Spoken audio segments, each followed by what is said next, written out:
క్రీస్తు సంఘములు సమర్పించు ప్రభు యొక్క వాక్యము అనే ఈ కార్యక్రమాన్ని వీక్షిస్తున్న మీ అందరికీ మా వందనములు. ఇప్పుడు సహోదరులు కరుణాకర్ గారు మనకు వాక్యాన్ని ప్రకటిస్తారు. మొదటి అధ్యాయం నుంచి మనం ఈ పుస్తకంలోని సంగతులను వివరించుకునే ప్రయత్నం చేద్దాం. గత తరగతిలో మనం పుస్తకానికి వచ్చినటువంటి ఉపోద్ఘాతము, బ్యాక్గ్రౌండ్, అలాగనే ఏ పరిస్థితుల్లో ఏ సందర్భంలో ఈ పుస్తకం వ్రాయబడింది అనేటువంటి పుస్తకం యొక్క వెనుక ఉన్నటువంటి సమాచారం అంతా కూడా మనం నేర్చుకుందాం. ఈ సమయంలో మనం ఒక్కొక్క అధ్యాయాల వారీగా ఈ సంగతులన్నింటినీ కూడా పరిశీలించేటువంటి ప్రయత్నం చేద్దాం. మొదటి అధ్యాయము మొదటి వచనం నుంచి మనం వచనాలను చదువుతూ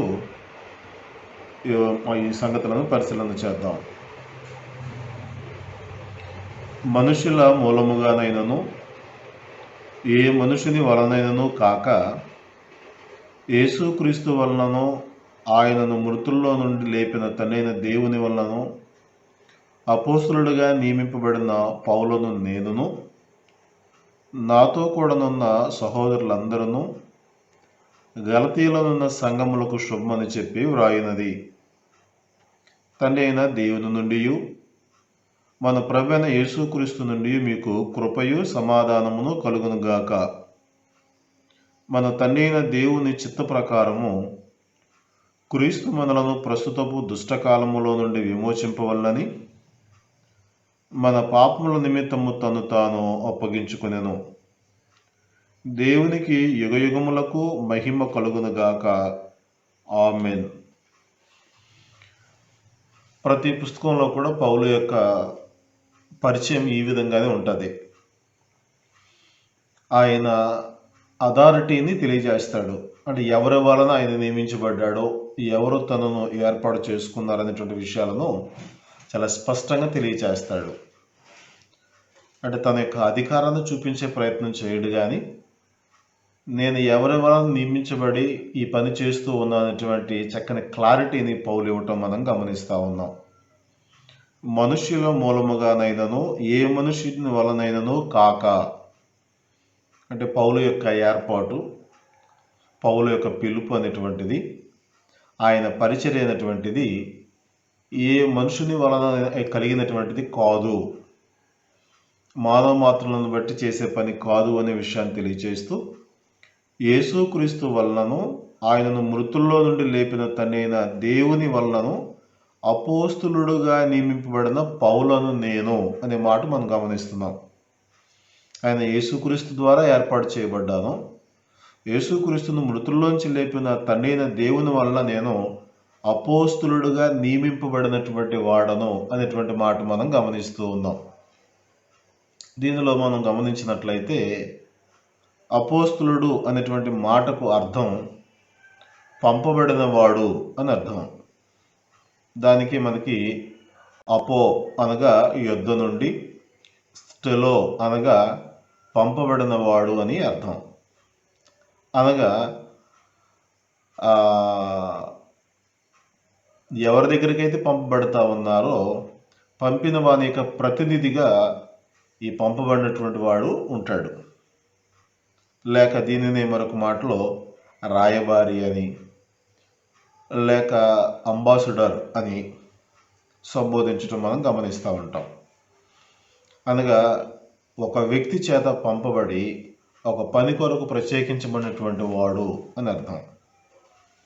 ఇక్కడ అపోస్తులు అనేటువంటి మాటను మనం పరిశీలించేటప్పుడు మరొక విషయాన్ని కూడా మనం పరిశీలించాల్సి ఉంటుంది. ఏంటంటే అపోస్తులు ఎవరో, ఈ రోజున అపోస్తులు ఉన్నారా?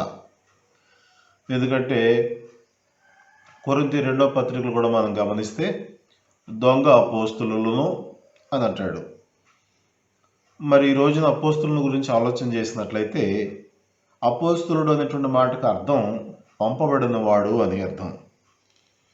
అనగా యేసుక్రీస్తు అపోస్తులుడు అనేటువంటి విషయాన్ని మనం గ్రహించాలి. ఆయన దేవుని చేత పంపబడినటువంటి వాడు. అలాగనే 12 మంది శిష్యులు అపోస్తులుగా పిలువబడ్డారు. వారు యేసుక్రీస్తు చేత పంపబడినటువంటి అపోస్తులు. అలాగనే పౌలు, బర్నబాలు ఉన్నారు. యేసుక్రీస్తు 12 మందిని ఏర్పాటు చేసుకున్నట్టుగా ఏర్పాటు చేయబడిన వాళ్ళు కారు వీళ్ళు. పౌలు, బర్నబా, ఇంకా కొంతమంది అపోస్తులుగా పిలువబడినటువంటి వారు కూడా ఉన్నారు గ్రంథంలో. కానీ వాళ్ళు ఎలాగనే ఏర్పాటు చేయబడ్డారు అంటే సంఘము చేత పంపబడినటువంటి వారు కనుక వారు కూడా సంఘ అపోస్తులుగా పిలువబడటం మనం గమనిస్తుంటాం. కనుక ఈ రోజున ఈ అపోస్తులు అనేటువంటి మాట యొక్క భావం తెలియకుండా ప్రతి ఒక్కరూ నేను అపోస్తులుడని అని చెప్పుకోవటం, లేక అపోస్తులుడు అనేటువంటి దానిని ఒక టైటిల్గా తమ పేరు ముందు వ్రాసుకోవటం అనేటువంటిది వాక్యానుసారం కాదు.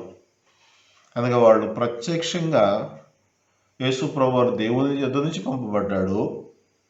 12 మంది శిష్యులు యేసు ప్రభు చేత పంపబడ్డారు. అలాగనే పౌలు, బర్నబాలు మిగిలినటువంటి వారు సంఘము చేత పంపబడ్డారు. కానీ ఈ రోజున మనమైతే దేవుని యొక్క వాక్యాన్ని విని క్రీస్తు ప్రభువునందు విశ్వాసం ఉంచి ఆ విశ్వాసము ద్వారా కలిగిన ప్రేరణను బట్టి వాక్యములో ఉన్నటువంటి ఆజ్ఞను బట్టి మనం సువార్త ప్రకటించేదానికి సిద్ధపడినటువంటి సేవకులము. కనుక మన అపోస్తులతో సమానంగా ఎంచుకునేదానికి మనకు వీలు కుదరదు. రెండవది, ఆనాటి అపోస్తులను పరిశుద్ధాత్ముడు స్వయంగా వారిని నడిపించి వారిని ఉపయోగించుకుని వారి చేత వాక్యాన్ని ప్రకటించిన సందర్భాలు వేరు. ఈ రోజున మనం ఆ అపోస్తులు ఇచ్చిన వాక్యాన్ని చూసి చదువుకుని బోధించేటువంటి వారము. కనుక వారి యొక్క అపోస్తులత్వపు విధానానికి ఈ రోజున మనం సువార్త ప్రకటించేటువంటి విధానానికి చాలా వ్యత్యాసం ఉంది. కనుక ఈ రోజున ఎవరూ కూడా అపోస్తులను పిలిపించుకునే దానికి సరిపోరు. ప్లస్ ఎవరైనా చెప్తే వారు మోసగాండ్రే లేక దొంగ అపోస్తులే అనేటువంటి విషయాన్ని మనం గ్రహించాలి. అలాగే ఇక్కడ అపోస్తులు అనేటువంటి మాటకు ఇవ్వబడినటువంటి మరొక భావం ఏంటంటే ఒక వర్తమానమును ప్రకటించు రాయబారి.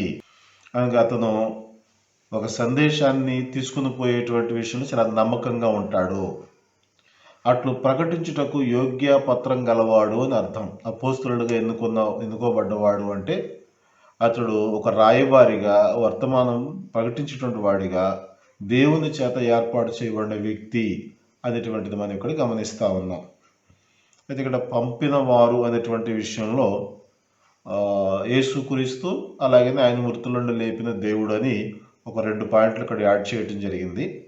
అయితే ఇంకోటి కూడా మనం యాడ్ చేసుకోవచ్చు, ఏంటంటే సంఘము చేత పంపబడినటువంటి వారు అని. కనుక ఈ 3 రకాలైన అపోస్తులు తప్ప ఇంక మరే అపోస్తులు లేరు అనే వాస్తవాన్ని మనం గ్రహించాలి. తర్వాత పౌలు అన్నటువంటి మాట ఏంటంటే నాతో కూడానున్న సహోదరులందరూ గలతీయులోనున్న సంఘములకు శుభమని చెప్పి వ్రాయినది అన్నాడు. అంటే ఎక్కడి నుంచి రాస్తా ఉన్నాడు? సిరియాలోని అంతియోకయ నుండి వ్రాస్తా ఉన్నాడు. కనుక అక్కడ ఉన్నటువంటి సంఘపు తరపున మేమందరం కలిసి మీకు శుభములు తెలియజేస్తా ఉన్నాము అని చెప్పి గలతీయలోని సంఘములకు అన్నాడు. కనుక గలతీయలోని సంఘములు అంటే ఏవి? మనం ముందు చదువుకున్నట్లుగా గలతీ ప్రాంతంలో ఉన్నటువంటి సంఘాలు ఏవి అని అంటే అంతియోకయ అనగా పిసిదియాలోనున్న అంతియోకయ, తర్వాత ఈకొనియా, తర్వాత దెర్బే, లుస్త్రా అనేటువంటి ఈ ప్రాంతాల్లో ఉన్నటువంటి వాటిని గురించి పౌలు గలతీయ ప్రాంతంలోని సంఘంలో అని సంబోధించడం అనేటువంటిది మనం గమనిస్తూ ఉన్నాం. ఇక్కడ 3వ వచనంలో ఏమనంటే తండ్రైన దేవుని నుండి ప్రభువైన యేసుక్రీస్తు నుండి మీకు కృపయు సమాధానమును కలుగునుగాక అనేటువంటి ఒక వాడుక మాట పౌలు తన పత్రికలన్నింటిలో వ్రాస్తూ ఉంటాడు. ఈ మాట కూడా ఈ రోజున చాలామంది ప్రార్థన చేసిన తర్వాత మళ్ళా ఆశీర్వాద ప్రార్థన అని తండ్రైన దేవుని నుండి ప్రభువైన యేసుక్రీస్తు నుండి పరిశుద్ధాత్మని అన్యోన్య సహవాసం ఇలాంటి పదాలు ఇప్పుడు వాడే ప్రయత్నం చేస్తున్నారు. ఇది వాస్తవానికి అర్థం తెలిసి అలా చేస్తారో లేక అదేదో ఒక ప్రత్యేకమైనటువంటి ప్రార్థనలాగా దీవెనలాగా ఉందని చేస్తున్నారో తెలియదు. కానీ ఇక్కడ పౌలు కృప అనేటువంటి దానికి కొన్ని ఉద్దేశాలు కలిగి ఉన్నాడని మనం గమనించాలి. కారియోస్ అనేటువంటి గ్రీకు పదం నుంచి ఈ కృప యొక్క భావాల్లో ఒక భావాన్ని మనం గమనిస్తూ ఉంటాం. అనగా దాని అర్థం ఏంటంటే సౌందర్యము లేక ఆకర్షణ అనేటువంటి భావం. అనగా క్రైస్తవ జీవితం ఆత్మీయ సౌందర్యము గలదైనచో అది ఆకర్షణీయముగా నుండును. ఇది ప్రాక్టికల్గా లేకుండా, అనగా అది మన జీవితంలో చూపించేటువంటి ప్రయత్నం చేయకుండా, మరి కృప అనేటువంటి పదాన్ని పదే పదే ఉపయోగించడం దాని యొక్క విలువను మనం పాడు చేసిన వాళ్ళమే అవుతాం. కాబట్టి నాయన మీ కృప మీకు ఇచ్చారు అని అంటే ఆ కృపకు తగ్గట్టుగా మనం బ్రతకటం అనేటువంటిది, లేక ఆ కృపలో ఉన్నటువంటి ఆత్మీయ సౌందర్యాన్ని చూపించడం అనేటువంటిది అది క్రైస్తవులకు దేవుడు ఇచ్చినటువంటి ఆధిక్యత. రెండో విషయాన్ని మనం గమనించినట్లయితే కృప అనేగా దాని యొక్క భావం ఏంటంటే అయోగ్యులను యోగ్యులుగా ఎంచుట. కనుక అర్హత లేనటువంటి వారిని, ఎందుకు నువ్వు పనికిరానటువంటి వారిని, వాస్తవానికి వాళ్ళు ఎలిజిబుల్ కాదు, కానీ దేవుడే తన కృపను బట్టి అర్హులుగా ఎంచుతూ ఉంటాడు. దీనికి మనకు ఒక చక్కని ఉదాహరణ జ్ఞాపకం చేసుకోవచ్చు. ఇప్పుడైతే చాలామంది చదువుకునేటువంటి పిల్లలు మంచి మంచి ర్యాంకులతోటి మార్కులతోటి బాగా ఫస్ట్ క్లాస్లో పాస్ అయిపోతున్నారు. కానీ కొద్ది దినాల క్రిందట, కొన్ని సంవత్సరాల క్రిందట మినిమం పాస్ మార్కులతో పాస్ అవ్వటమే చాలా కష్టంగా ఉండేది. అలాంటి సమయాల్లో ఆ గవర్నమెంట్ వాళ్ళ స్కూల్ వాళ్ళు ఏం చేసేవాళ్ళు అన్నదంటే ఎవరైనా పాస్ మార్కులకు దగ్గరగా వచ్చి, అనగా 34 మార్కులు కానీ 34.5 కానీ వచ్చిన వాళ్ళు ఎవరైనా ఉన్నారనుకోండి, వీరేం చేసేవాళ్ళు అంటే వాళ్ళ ప్రయత్నాన్ని అలాగే వారి శ్రమను గుర్తించి వీళ్ళు ఇక్కడ దాకా కష్టపడ్డారు కనుక 1 మార్కులో 1 మార్కులో వీళ్ళు తప్పిపోతున్నారు కనుక అప్పుడు ఏం చేసేవాళ్ళు అంటే ఇలాంటి వారిని ప్రోత్సహించడానికి గ్రేస్ మార్కులు అని పెట్టేవాళ్ళు. 1 మార్కు తగ్గిన వాళ్ళకి 1 మార్కు కలపటం, 1 మార్కు తగ్గిన వాళ్ళకి 1 మార్కు కలపటం చేయటం ద్వారా వీళ్ళు ఏం చేసేవాళ్ళు అంటే ఆ 1 మార్కులో 1.5 మార్కులో తప్పిపోకుండా వాళ్ళు కలపటం ద్వారా పాస్ అయ్యేవాళ్ళు. అందుకని దాన్ని ఏమన్నారు, గ్రేస్ మార్క్స్ అనేటువంటి వాళ్ళు. కేవలం దయ, రీజనబుల్గా చూస్తే వాళ్ళు అర్హులు కాదు, ఎలిజిబిలిటీ లేదు వాళ్ళకి. 1 మార్క్ అయినా తగ్గితే తగ్గినట్టే. కానీ ఏం చేసేవాళ్ళు అనమాట, వాళ్ళ యొక్క ప్రోత్సహించాలని చెప్పేసి, వాళ్ళ ప్రయాసం వ్యర్థమైపోద్దని చెప్పి దయదలిచి వారికి ఆ 1 మార్కు కలపడం ద్వారా వాళ్ళు కూడా పాస్ అయినటువంటి వారి జాబితాలో చేర్చబడి ముందుకు వెళ్ళేవాళ్ళు. అంటే వాస్తవానికి వాళ్ళకి అర్హత ఉందా, ఎలిజిబిలిటీ ఉందా అంటే లేదు. కానీ ఎలా వచ్చింది అన్నదంటే మరొకరు దయ చూపించారు, వాళ్ళ యొక్క ప్రయాసను గుర్తించారు, వారి శ్రమను ఫలింప చేయాలని దయగలిగిన మనసుతో చేసిన ప్రయత్నం వల్ల వాళ్ళు ఏం చేశారు అంటే పాస్ అయ్యారు. అలాగే దేవుడు కూడా మన పట్ల దయ చూపిస్తూ ఉంటాడు. చాలా సందర్భాల్లో మనం మార్పు చెందాలని, అలాగనే దేవుని కొరకు జీవించాలని రకరకాలైనటువంటి ఆత్మీయ ఆలోచనలు, వాటికి సంబంధించిన ప్రయత్నాలు జరుగుతాయి, కానీ మన వల్ల కాదు. అలాంటి సందర్భాల్లో దేవుడే మనలో ఉన్నటువంటి లోపాలన్నిటిని కూడా ఆయన క్షమించి మనలో ఉన్నటువంటి అయోగ్యతను యోగ్యతగా మార్చి తనకు ఇష్టమైనటువంటి సేవకులుగా, తనకి ఇష్టమైనటువంటి బిడ్డలుగా మార్చుకునే ప్రయత్నం చేస్తూ ఉన్నాడు. లేదు మీరందరూ కూడా మీ పాపాలన్నిటిని మానేసేసుకుని వాటన్నిటిని కూడా విడిచిపెట్టేసేసి వాటన్నిటిని శుద్ధి చేసుకుని రండి, తర్వాత నేను మిమ్మల్ని చేర్చుకుంటాను అంటే ఎంతమంది మనం నిలబడగలం దేవుని ఎదుట? ఒకవేళ ఆ పరిస్థితి ఎవరి దగ్గర ఉందా? ఎవరైనా తమ పాపాలను తీసివేసుకోగలరా? పూర్తిగా దేవుని సహాయం లేకుండా మానుకోగలరా? కనుక దానినే ఏమన్నాడు అంటే కృప అనేటువంటి మాట ఉపయోగిస్తూ ఉన్నాడు. తండ్రి అయిన దేవుని నుండి మన ప్రభువైన యేసుక్రీస్తు నుండి మీకు కృపయు సమాధానమును కలుగునుగాక. కృప అనేటువంటి మాట యొక్క అర్థం ఇంతగా ఉంది అని మనం గ్రహించాలి. రెండో పదం ఉపయోగించాడు అంటే సమాధానము కలుగునుగాక అన్నాడు. సమాధానము అంటే అది గ్రీకులో షాలోమ్, హిబ్రూ వర్డ్ షాలోమ్ అనేటువంటి పదంతో పోల్చారు. అనగా దాని అర్థం ఏంటంటే తొందర, అశాంతి లేకుండుటే కాదు, మానవునికి మహత్కృత్యమైనటువంటి మేలు కలిగించేటువంటి సమస్తము కూడా సమాధానకారంగా ఉంటుంది అని. అంటే మనం ఒక్కళ్ళం తొందర లేకుండా, అశాంతి లేకుండా దేవునితో సమాధానం కలిగి ఉండటమే కాకుండా, మనతోటి ఉన్నటువంటి మానవులందరికీ ఒక సమృద్ధి అయినటువంటి మేలు కలిగించేటువంటి సమస్తము కూడా సమాధానకరమైనటువంటి స్థితే అన్నాడు. అంటే సమాధానంలో ఏముంది? 2 పాయింట్లు చెప్పాలంటే, ఒకటి, దేవునికి మనకు ఒక చక్కని సంబంధ బాంధవ్యం ఉంది, దేవునితో సమాధాన పడ్డాం. అదే సమయంలో మన తోటి ఉన్నటువంటి మానవులందరితో కూడా మనం సమాధానకరమైన స్థితి కలిగి ఉంటే అది అందరికీ మేలును కలుగజేస్తుంది. కనుక సమాధానము అంటే అది అసలైనటువంటి భావం. అలాగే 4వ వచనం మనం గమనిస్తే, మన తండ్రి అయిన దేవుని చిత్త ప్రకారము క్రీస్తు మనలను ప్రస్తుతపు దుష్టకాలముల నుండి విమోచింపవల్లని మన పాపముల నిమిత్తము తను తాను అప్పగించుకొనెను. దేవుడు మన పట్ల చూపించినటువంటి మిక్కటమైనటువంటి ప్రేమలో ఉన్నటువంటి గొప్ప త్యాగం ఏంటంటే, తన కుమారుడైన క్రీస్తు ప్రభువారు మనలను విమోచించేదానికి తన్ను తాను అప్పగించుకున్నారు. అంటే అప్పగించుకోవడం గల కారణం ఏంటంటే, పాపములు. ఎవరి పాపములు? అవి మన యొక్క పాపములు. మన పాపములకు నుంచి మనల్ని విడిపించాలని. దానికి మరొక మాట ఏమన్నాడంటే, ప్రస్తుతపు దుష్టకాలములో నుండి అనే పదాన్ని ఉపయోగించాడు. అనగా ఆనాటి నుంచి, ఈ పత్రిక వ్రాయబడిన నాటి నుంచి నేటి వరకు కూడా మనం ఉన్నటువంటి ఈ కాలాన్ని దేవుడు ఎలా సూచిస్తూ ఉన్నాడు అంటే, ఇది దుష్టకాలము అని అంటా ఉన్నాడు.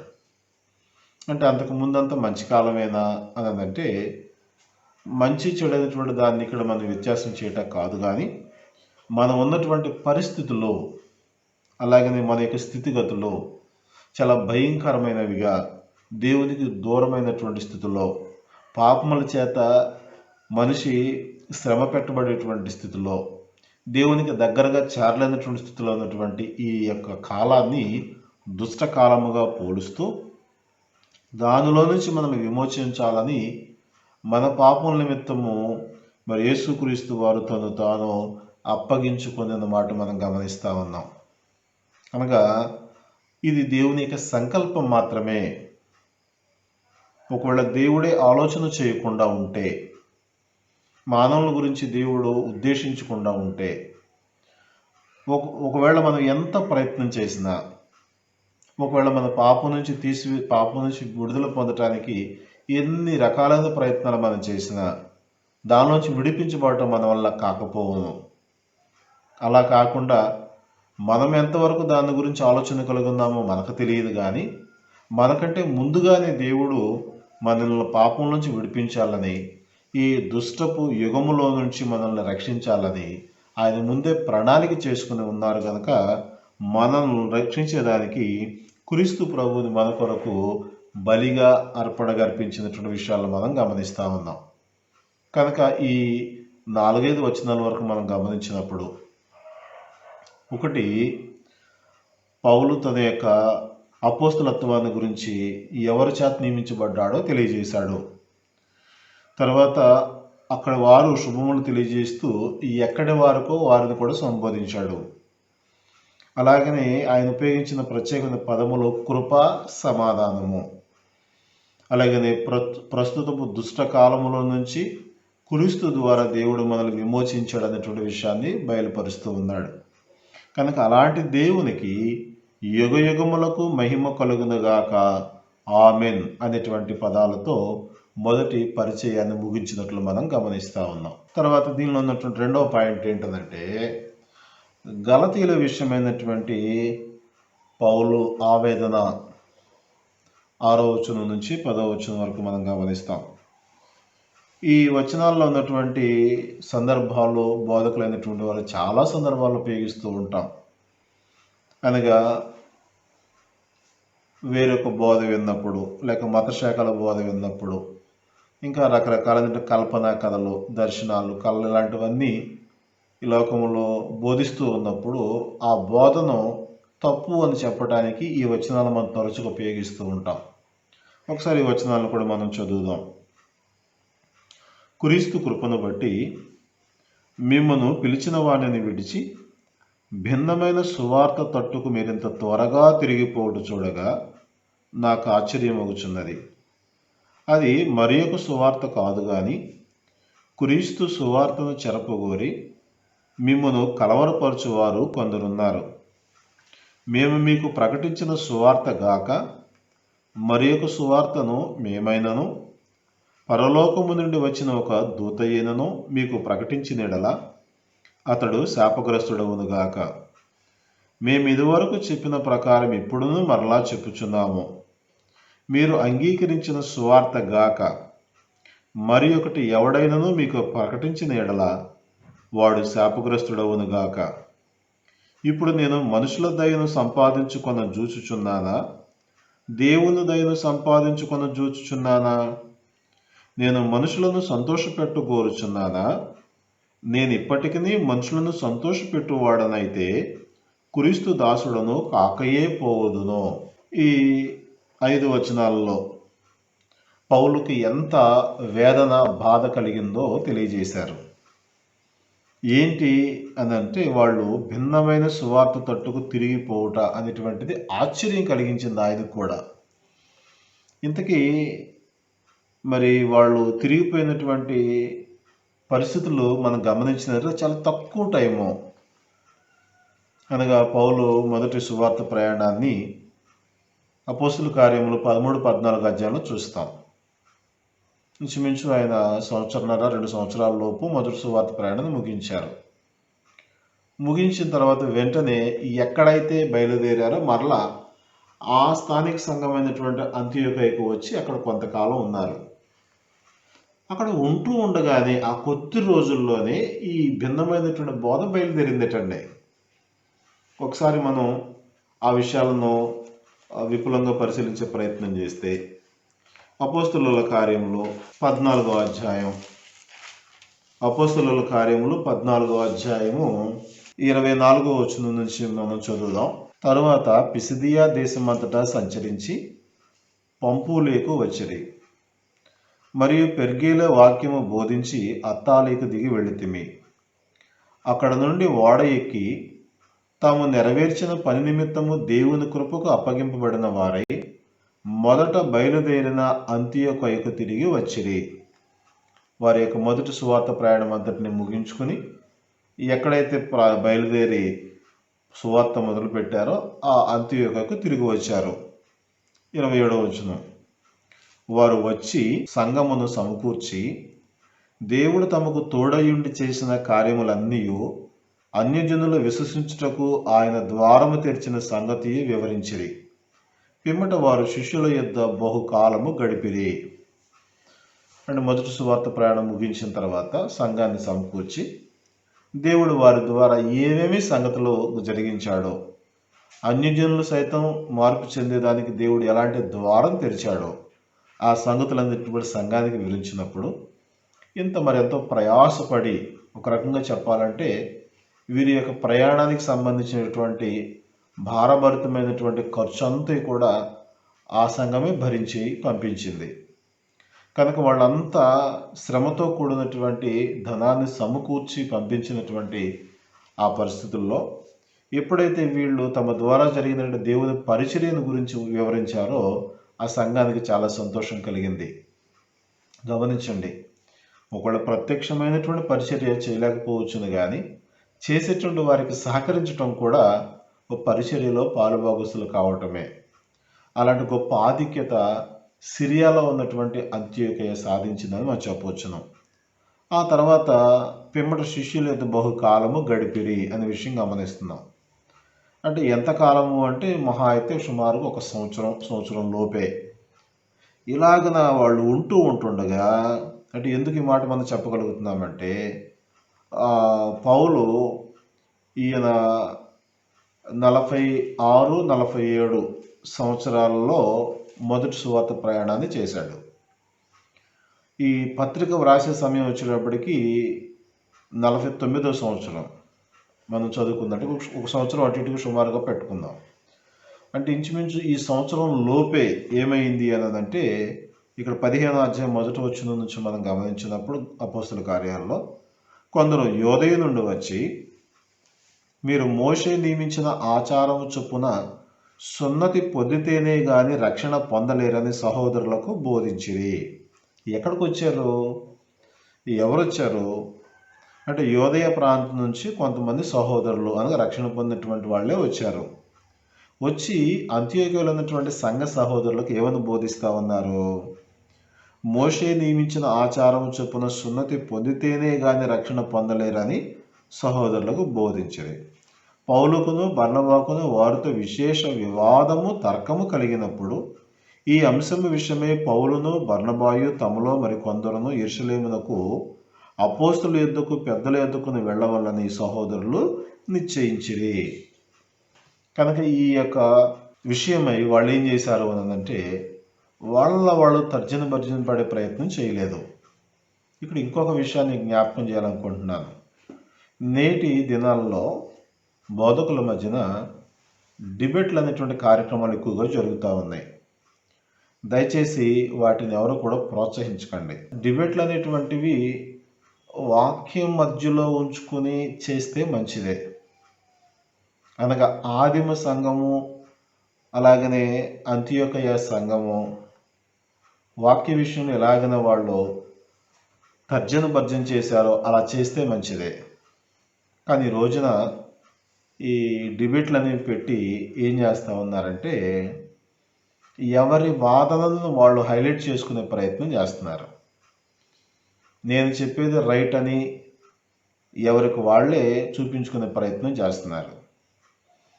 అలాగా చేయటం వల్ల కేవలం వాళ్ళ యొక్క ఉనికిని కాపాడుకునేదానికి, వాళ్ళ యొక్క గొప్పతనాన్ని చాటుకునేదానికి చేసే ప్రయత్నమే తప్ప వాక్యంలో ఉన్నటువంటి విషయాలను వెలికి తీయటంలో ఫెయిల్ అవుతూ ఉన్నారని గ్రహించాలి.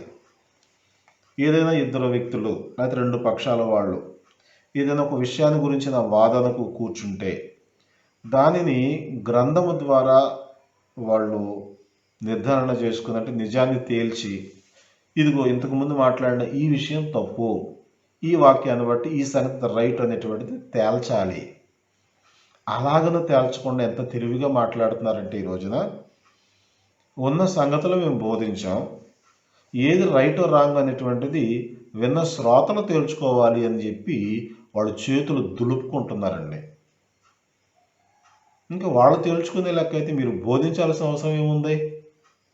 ఆ మాత్రానికి ఎందుకు చేశారు ఇది? అయితే కేవలం వాళ్ళ యొక్క గొప్పతనాన్ని చాటించుకునే ఒక డంబపు ఆలోచన అది. కనుక ఇలాంటి వాదోపవాదాలు అనవసరం. ఖచ్చితంగా తర్కం జరగాలి, ఒక విషయాన్ని గురించిన పరిశోధన జరగాలి. జరిగినప్పుడు అసత్యాన్ని పారద్రోలి సత్యాన్ని వెలుగు తీసే ప్రయత్నం చేయాలి. అది ఆ మొదటి సంఘ ప్రారంభ కాలంలో జరిగినటువంటి సంగతి. అనగా యోధ నుంచి వచ్చినటువంటి క్రైస్తవులేమో ఏమంటున్నారు, మీరు మోషే నియమం చొప్పున సున్నతి కూడా పొందాల్సిందే, బాప్తిసం పొందితే పొందారు అంటున్నారు. కానీ అబ్బాయి అలా కాదు, ఇంకా బాప్తిసం పొందినప్పుడు మోషే నియమంతో పనేముంది, ఒకడు మోషే నియమం ద్వారానే మనం నీతిమంతులం అయిపోతే బాప్తిసం పొందే అవసరమే ఉంది కాదని వీళ్ళిద్దరి మధ్యన వాదోపవాదాలు జరిగాయి. కనుక వీళ్ళు ఏం చేశారు అప్పుడు అన్నదంటే అందరూ కలిసి మొదట సంఘము ప్రారంభమైనటువంటి యెరూషలేముకి ఆ సంఘాన్ని ప్రారంభించినటువంటి అపోస్తులు అక్కడున్న పెద్దల దగ్గరకు వెళ్ళి దీని విషయమై వాళ్ళు తర్కించి పరిశోధించి ఒక విషయాన్ని తేల్చారు. అలాంటి ఆరోగ్యకరమైనటువంటి తర్కాలు ఈ రోజున ఉన్నాయా? అంటే టెక్నాలజీ ఎంత అభివృద్ధి అయిందో దానిని మేలు కంటే చెడుకు ఎక్కువగా ఉపయోగించుకునే పరిస్థితులు మనం ఈరోజు చూడాల్సిన పరిస్థితి ఏర్పడుతుంది. కనుక వాళ్ళు ఎంత త్వరగా తిరిగిపోయారు అని అంటే ఒక్క సంవత్సరంలోనే. అందుకనే పౌలు ఇక్కడ తెలియజేసిన మాట ఏంటి? క్రీస్తు కృపను బట్టి మిమ్మల్ని పిలిచిన వారిని విడిచి అనేటువంటి ఒక మాటను ఉపయోగించారు గలతీ 1:6లో. క్రీస్తు కృపను బట్టి మొదట మరి 3వ వచనంలో తండ్రైన దేవుని నుండి మన ప్రభువైన యేసుక్రీస్తు నుండి కృపయు సమాధానము మీకు కలుగునుగాక అన్నాడు. ఇప్పుడు క్రీస్తు కృపను బట్టి మిమ్మల్ని పిలిచిన వారిని విడిచి అంటాడు. అంటే ఈ రోజున మనం పిలువబడి దేవుని చేత అంగీకరించబడ్డాము అంటే అది కేవలం క్రీస్తు యొక్క కృప మాత్రమే కదా. అలాంటి కృపను విడిచి, అంటే కృప అంటే మనం చెప్పుకుందాం ఒక అర్థం ఏంటి, దానిలో ముఖ్యమైన అర్థం ఏంటంటే అయోగ్యులను యోగ్యులుగా ఎంచుట, అనర్హులను అర్హులుగా భావించుట. ఇలాంటి స్థితిలో దేవుడు మనల్ని పిలిచినప్పుడు ఆ పిలిచినటువంటి వారిని విడిచి భిన్నమైన సువార్త తట్టుకు మీరింత త్వరగా తిరిగిపోవట చూడగా అంటాడు. భిన్నమైన సువార్త అంటే అపోస్తులు బోధించినది కాక మరొకటి ఏదైనా సరే. అపోస్తులు ఏదైతే పరిశుద్ధాత్మావేశం చేత బోధించారో వాటిని మాత్రమే మనం నిజమైనటువంటి బోధగా స్వీకరించాల్సిన అవసరం మనకి ఉంది. ఇక్కడ భిన్నమైన సువార్త అంటే ఏంటి? ఇంతకుముందు మనం అపోస్తుల కార్యం 15వ అధ్యాయంలో ఏదైతే చూసామో, అనగా కృప ద్వారానే రక్షణ, ఉచితముగా నీతిమంతులుగా తీర్చబడటం, అలాగనే బాప్తిసం ద్వారానే రక్షణ అనేటువంటి ఈ యొక్క ఆత్మీయ కార్యాలు ఏవైతున్నాయో వీటికి భిన్నంగా ఇక్కడ ఉన్నటువంటి సహోదరులు బోధించే పరిస్థితులు ఏంటంటే, ఇవన్నీ చేశారు కానీ మళ్ళా మీరు సున్నతి పొందండి అనేటువంటిది వాళ్ళు ప్రాముఖ్యంగా హైలైట్ చేస్తున్నారు. అంటే వాళ్ళు మోషే అభిమానులు అనమాట. ఎందుకు అన్నదంటే వాళ్ళు ఉపయోగించినటువంటి ఆ పద ఉచ్చారణ మీరు గమనిస్తే అపోస్తుల కార్యాల్లో, మీరు మోషే నియమించిన ఆచారము చొప్పున సున్నతి పొందితేనే కానీ అంటారు. వాస్తవానికి సున్నతి మోషే నియమించాడా, దేవుడు ఆజ్ఞాపించాడా? మోషే ఏమన్నా దాన్ని కనిపెట్టాడా? మోషే కూడా పుట్టకముందు అబ్రహాముకు దేవుడు ఇచ్చాడు అది ఆజ్ఞగా. కానీ వీళ్ళు ఏమని మాట్లాడుతున్నవారు, మోషే నియమించిన ఆచారం చొప్పున అంటున్నాడు. అంటే మోషే దాని ఏదో కనిపెట్టినట్టు వీళ్ళు వాస్తవానికి మోషే భక్తులు అనమాట. ఇలాగన కొన్ని అన్య బోధలు అనేటువంటివి చేర్చి దేవుని యొక్క వాక్యాన్ని కలిపి చెరిపేటటువంటి పరిస్థితులు మనం గమనిస్తూ ఉంటాం. కనుక ఇలాగన రకరకాలైనటువంటి పద్ధతులను తీసుకొని వచ్చి దేవుని యొక్క వాక్యంతో కలిపి బోధించే ప్రయత్నం చేస్తే అది ఎవరు చేసినా కానీ భిన్నమైనటువంటి బోధే అవుతుంది. కనుక దానిని దేవుని యొక్క వాక్యం అంగీకరించుదనే వాస్తవాన్ని గ్రహించాలి. అందుకే అంటాడు, అది మరి యొక్క సువార్త కాదు కానీ క్రీస్తు సువార్తను చెరపగోరి మిమ్మల్ని కలవరపరచువారు కొందరున్నారు. క్రీస్తు ప్రకటించినటువంటి సువార్త, అపోస్తులు ప్రకటించినటువంటి సువార్త, ఆదిమ సంఘము ప్రకటించినటువంటి సువార్త ఏదైతే ఉందో అది మాత్రమే సువార్తగా మనం స్వీకరించవలసిన అవసరం ఉంది. వాటికి మించినటువంటిది, దానికి ముందున్న తర్వాత వచ్చిన, అది గొప్పదైన, ఎలాంటి వ్యక్తుల ద్వారా వచ్చినా అవన్నీ కూడా అంగీకరించబడవు. అందుకని మరొక మాటలు ఏమని తెలియజేశాడు అన్నదంటే 8వ వచనంలో, మేము మీకు ప్రకటించిన సువార్త గాక, మేము వచ్చి మీకు దేవుని పేరట సువార్త ప్రకటించాము, అది గాక మరి యొక్క సువార్తను మేమైనను పరలోకము నుండి దిగి వచ్చిన ఒక దూతైనను మీకు ప్రకటించిన ఎడల అతడు శాపగ్రస్తుడు అవ్వదు గాక. అందుకని యోధ తన పత్రికలో ఏమని రాస్తాడంటే, మిమ్మల్ని గురించి ఇంకా ఎన్నో కొత్త విషయాలు రాయాలని నేను అనుకుంటున్నాను కానీ ఒకటే మాట రాయాల్సి వస్తుంది. ఏంటిదంటే, పరిశుద్ధులకు ఒక్కసారి అప్పగింపబడిన బోధ నిమిత్తం మీరు పోరాడాలి అని అంటాడు. అంటే దేవుడు అప్పగించినటువంటి బోధ అది ఒకటిగానే ఉంటుంది, అది ఒక్కసారి అప్పగించబడుతుంది. దాన్నే మనం ప్రకటించి దాన్ని కాపాడే ప్రయత్నం చేయాలి తప్ప, ఇది పాతదైపోయింది కాబట్టి కొత్త సంగతులను కలుపుదాము, ఇది బోరు కొడుతుంది కాబట్టి ఎంటర్టైన్మెంట్ చేద్దాం అనేటువంటి ప్రయత్నం చేస్తే ఆ దేవుని ఎదుటి శాపగ్రస్తమైన పని అవుతుంది. ఒక దూత వచ్చి ప్రకటించిన దూత కూడా శాపగ్రస్తుడు అవుతాడు అంటే ఈ భూమి మీద ఏ గొప్పోడు వస్తే సరిపోతాడు. కాబట్టి ఎవరో కూడా దీనికి సమర్థులు కారు అనే విషయం గమనిస్తున్నాం. కాబట్టి అలాంటి సువార్తను దూత వచ్చి ప్రకటించిన శాపగ్రస్తుడే. మీకు సువార్త ప్రకటించిన మేమొచ్చి ఇది కాదు, ఇది అది తూచి ఇంకోటి చెప్తానని చెప్పినా అది కూడా అబద్ధమే, అది కూడా భిన్నమైన బోధే అన్నాడు. కనుక పౌలు ఇక్కడ మాట్లాడే మరొక మాట ఏంటంటే, నేను మనుషుల దయను సంపాదించుకొని చూచున్నానా, దేవుని దయను సంపాదించుకొని చూచున్నానా? అంటే నేను సువార్తను మార్చటంలో, భిన్నమైనటువంటి బోధ చేయటంలో గల ఉద్దేశం ఏంటంటే మనుషుల ద్వారా మంచి అనిపించుకోవాలని. మనుషులు తమ యందు దయ చూపేటట్లుగా వాళ్ళ ప్రేమను పొందాలని చేసేటువంటి తంత్రం ఇది, భిన్నమైన సువార్త. కానీ సువార్త అనేటువంటిది ఎలా ఉంటుంది అంటే, పేతురు మొదటి ప్రసంగం చేసినప్పుడు అక్కడ ఉన్నటువంటి వారి హృదయాలలో అది పొడుచుకుంది, వాళ్ళ హృదయాలను గాయం చేసింది. మొదట విన్నప్పుడు బాధ కలిగింది, కానీ ఆ బాధలో నుంచి మార్పు వచ్చింది, ఆ మార్పులో నుంచి ఆత్మీయ ఆనందం వచ్చింది. ఇది ఈ రకంగా బోధిస్తే నిజమైనటువంటి సువార్త. కానీ వాళ్ళు నొచ్చుకుంటారేమో, బాధపడతారేమో, ఫీల్ అవుతారేమో, తర్వాత నిదానంగా వాళ్ళకు చెప్దాము అని వాళ్ళ యొక్క ఆలోచనలకు తగ్గట్టుగా మనం కూడా వెళుతున్నట్లయితే ఖచ్చితంగా భిన్నమైనటువంటి సువార్త చేసేటువంటి వారం అవుతాం. దానికి ఒక మాట అంటాడు 10వ వచనం చివరిలో, నేను ఇప్పటికీ మనుషులను సంతోషపెట్టు వాడనైతే, కేవలం మనుషుల యొక్క సంతోషం కొరకు సువార్త ప్రకటిస్తే, వాళ్ళని మభ్యపెట్టేదానికి నేను బోధకుడుగా ఉంటే నేను క్రీస్తు దాసుడను కాకయే పోవద్దని అంటాడు. అందుకే దీనిలో మనకేమర్థం అవుతుంది, సువార్తను సువార్తగా ప్రకటించకపోతే మనము క్రీస్తుకు కాదు కానీ మనుషులకు, అలాగే మన కడుపునకు, మూడవది సాతానుకు దాసులమవుతాం. కాబట్టి మనం ఎవరు దాసులుగా ఉంటే అది మనకు ప్రయోజనమో వాటన్నిటిని సవివరంగా తెలుసుకొని మనకు ముందుకు వెళ్ళటం మంచిది అని ప్రభువుని బట్టి మిమ్మల్ని అందరూ కూడా ప్రోత్సహిస్తూ ఈ 10వ వచనం దగ్గర మనం ఈ తరగతిని ముగించుకుందాం. మా అడ్రస్ క్రీస్తు సంఘములు సమర్పించు ప్రభువు వాక్యము, సహోదరులు ఎం కరుణాకర్ గారు, పెదపేట, బేతవోలు, గుడివాడ. Pin number 521301. మా ఫోన్ నెంబర్ 9396804042. లేని దేవుడు, సత్యమైన దేవుడు, సాటి లేని దేవుడు, సర్వశక్తి గల సర్వోన్నతుడు యెహోవా.